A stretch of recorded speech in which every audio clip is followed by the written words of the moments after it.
নমস্কার বন্ধুগণ, আজকে আপনাদেরকে আমি একটু অন্যরকমভাবে ইডলি বানিয়ে দেখাবো।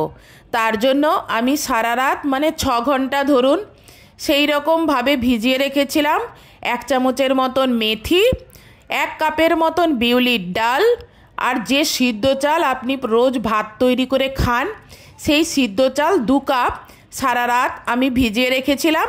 এগুলো আগে জল দিয়ে ধুয়ে পরিষ্কার করে নিয়েছিলাম, তারপরে এগুলোকে আমি ভিজিয়ে রেখেছিলাম। দেখুন কত সুন্দর ভিজে গেছে। এবার যেহেতু বিউলির ডালটা আর মেথিটা একই রকম দেখতে, তাই জন্য এই দুটোকে একসঙ্গে বেটে নেব। মেথিটা দেওয়ার কারণ হলো এটা ফার্মেন্টেশন হতে সাহায্য করে। ইডলি ধোসা একটু ফার্মেন্টেশন হলে একটু টক টক ভাব আসবে, টকা টকা গন্ধ হবে। সেই জিনিসটা আসলে এগুলো খেতে বেশি ভালো লাগে এবং এর উপকারিতাও আছে। সেই জন্য ওই দুটোকে বেটে নেওয়ার পরে চালের আকৃতিটা যেরকম দেখতে সেই অনুযায়ী চালটাকে আলাদা করে বেটে নিচ্ছি আর অল্প একটু জল দিচ্ছি।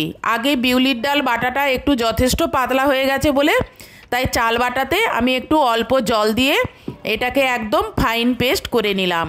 ইডলি বানাতে চাল আর বিউলির ডাল লাগে, তা আপনি যদি মেথি নাও দেন তখনও আপনি বিউলির ডালটা আলাদা বাটবেন আর চালটা আলাদা বাটবেন।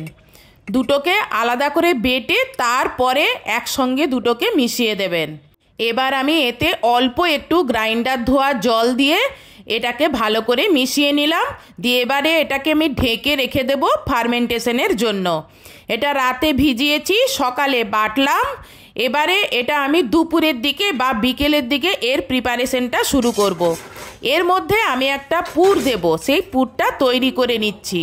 এবার গ্যাসে কড়াই বসিয়ে সর্ষের তেল দিয়ে 1 চামচ কালো সর্ষে, 1 চামচ গোটা জিরে, 1 চামচের মতন বা একটা ডাল কারি পাতা আর কুচানো কাঁচা লঙ্কা আর 1/2 চামচের মতন হিং দিলাম।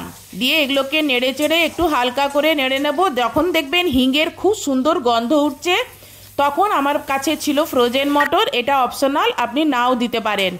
এবারে এর মধ্যে একটু অল্প 1/2 চামচের মতন হলুদ দিয়ে এগুলোকে হালকা করে একটু নেড়ে নেব। তারপরে সিদ্ধ করা আলুগুলো এইভাবে হাতে করে ম্যাশ করে এর মধ্যে মিশিয়ে দেব। এগুলো এইরকম একটু গোটা গোটা থাকলে খেতে বেশি ভালো লাগে। একবারে খুব একটা চটকে দেবেন না।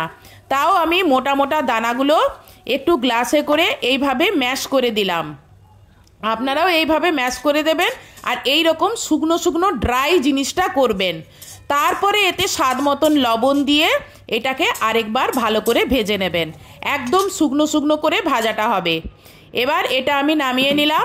সকালে চাল আর ডালটা ঢেকে ফার্মেন্টেশনের জন্য রেখে দিয়েছিলাম। দেখুন কত সুন্দর ফার্মেন্টেশন আমার হয়েছে। এবার এইটাকে একটু হাতায় করে ভালো করে একটু মিশিয়ে নিলাম। তারপরে এর মধ্যে আমি স্বাদ মতন অল্প একটু লবণ দেব। বেশি লবণ দেবেন না, অল্প যতটা দরকার তার থেকেও আপনি কম লবণ দেবেন। দিয়ে এইরকম যদি আপনার কাছে ইডলি স্ট্যান্ড থাকে সেই ইডলি স্ট্যান্ডগুলো তেল দিয়ে প্রথমে তেল ব্রাশ এইভাবে করে নেবেন। যদি আপনার ইডলি স্ট্যান্ড না থাকে, যে কোনো স্টিলের বাটি হোক, যাই হোক বাটি টাইপের জিনিসে তেল বুলিয়ে এই ব্যাটারটা দিয়ে আপনি তৈরি করতে পারবেন। দেখুন প্রথমে আমি এই ইডলি স্ট্যান্ডগুলোতে একটু একটু করে প্রথমে ব্যাটার নিয়ে নিলাম। তারপরে আলু ভাতেটাকে ছোট্ট ছোট এইটুকুটুকু গোল্লা পাকিয়ে সেগুলোকে চ্যাপটা করে ইডলির উপর দিয়ে দিলাম, ইডলি ব্যাটারের উপর। পুনরায় আলুগুলোর উপর ইডলি ব্যাটার দিয়ে আলুগুলোকে এইভাবে ঢেকে দিতে হবে। ব্যাস, একটা প্লেট তৈরি হয়ে গেল। এবার দ্বিতীয় প্লেটটা তৈরি করে আরেকবার দেখাচ্ছি। একটা জিনিস খেয়াল করবেন, যখন ইডলির এই প্লেটগুলো রাখবেন যেন নিচের যেখানে ইডলিটা বসানো আছে ঠিক তার ওপরে যেন আরেকটা ইডলির বাটি না থাকে। সেইটা সরিয়ে একটু কোনাকুনি করে সব রাখবেন, পরস্পরের সমানে যেন না থাকে। যখন ইডলিটা ফুলে উঠবে তখন ওপরের বাটিটাতে লেগে যাবে, ইডলিটা ফুলতে অসুবিধা হবে। এবার কালো এই ছিপিটা দিয়ে ইডলির এই বাটিগুলো টাইট করে নিলাম। আগে থেকে জল গরম বসিয়ে রেখেছি। ইডলি স্ট্যান্ডটা যখন দেবেন তখন যেন জলে না ডুবে যায় ইডলি স্ট্যান্ডটা, সেটা একটু লক্ষ্য রাখবেন। এবার ইডলি স্ট্যান্ডটা ওখানে ঢুকিয়ে 20 মিনিটের মতন স্টিম করব আর গ্যাসটা সিমেই রাখবো। 20 মিনিট পরে এরকম ছুরি ঢুকিয়ে দেখবেন ছুরির গায়ে লেগে যাচ্ছে না, তাহলে জানবেন ইডলিটা তৈরি হয়ে গেছে। আর যদি ছুরির গায়ে লেগে যায় তাহলে জানবেন আরও কিছুক্ষণ আপনাকে করতে হবে, এটা এখনও সিদ্ধ হয়নি। সিদ্ধ হয়ে গেলে এটা কিন্তু আর লেগে যায় না।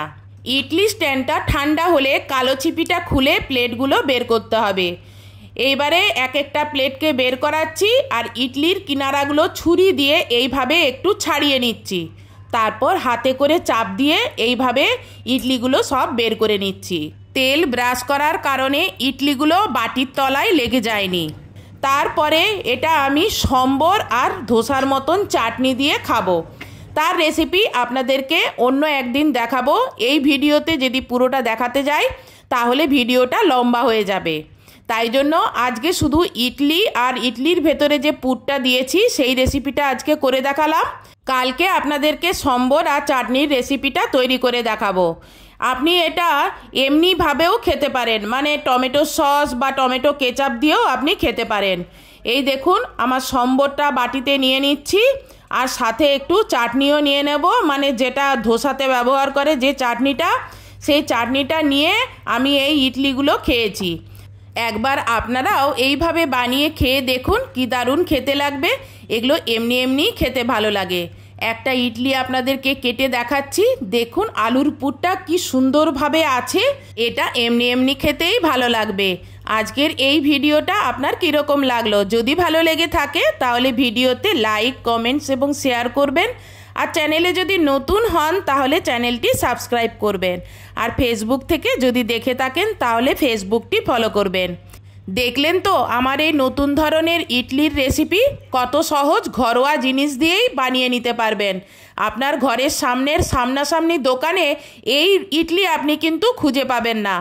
আপনি যদি একটু সময় করে বা বুদ্ধি করে আগের দিন চাল ডালটা একটু ভিজিয়ে নিতে পারেন তাহলে আপনিও এইভাবে ইডলি বানিয়ে নিতে পারবেন। কে কোথা থেকে রেসিপিটা দেখছেন একটু কমেন্টসে কমেন্ট করে জানালে আপনাকে ধন্যবাদ জানাতে সুবিধা হবে। আজকের মতন এখানেই শেষ করছি। বাই।